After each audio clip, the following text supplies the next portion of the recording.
Germany's army has stepped in to help hospitals under strain in the fight against COVID-19. More than 20 hospitals across the country are receiving military support in an effort to relieve overburdened medical staff. Their mission is not in the ward and not in the intensive care unit, but we had to gain some time and we succeeded in doing that with these 5 gentlemen who are very experienced in emergency response. They're working in the emergency tent outside and that's allowed us to deploy our stand-in personnel elsewhere.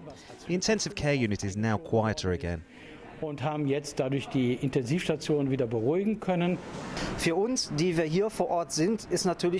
For us here on site, the importance of this hospital and the emergency care for 130,000 people is of course our priority. We are also doing this in other cities where there's an emergency need or where hospital wards may have been closed and where there have been staff shortages. The German army is currently assisting 23 hospitals.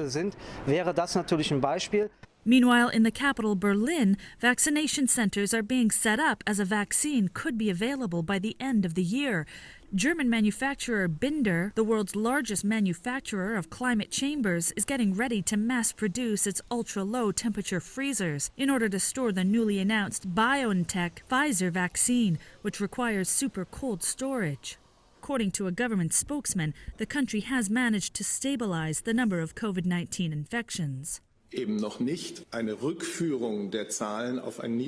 We have not yet managed to bring the numbers back to a low level. We have basically only managed to get past the first step so far, that is, to stop the strong, steep exponential increase of infections, and we are now stable. But our numbers are still very, very high. Up to 250 people lose their lives to this disease every day. This is something that should be more urgent and something we should not be okay with. With the temperatures dropping and colds becoming much more common, hospitals and laboratories across the country have become inundated. So the country's Center for Disease Control, the Robert Koch Institute, has now tightened its recommendations on who should get the COVID-19 test.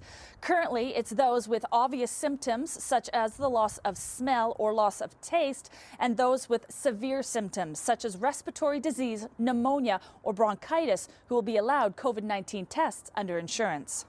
Chancellor Angela Merkel will again meet with 16 state premiers on Wednesday to discuss whether to tighten current lockdown measures in light of continued high infection rates. Natalie Carney, CGTN, Munich.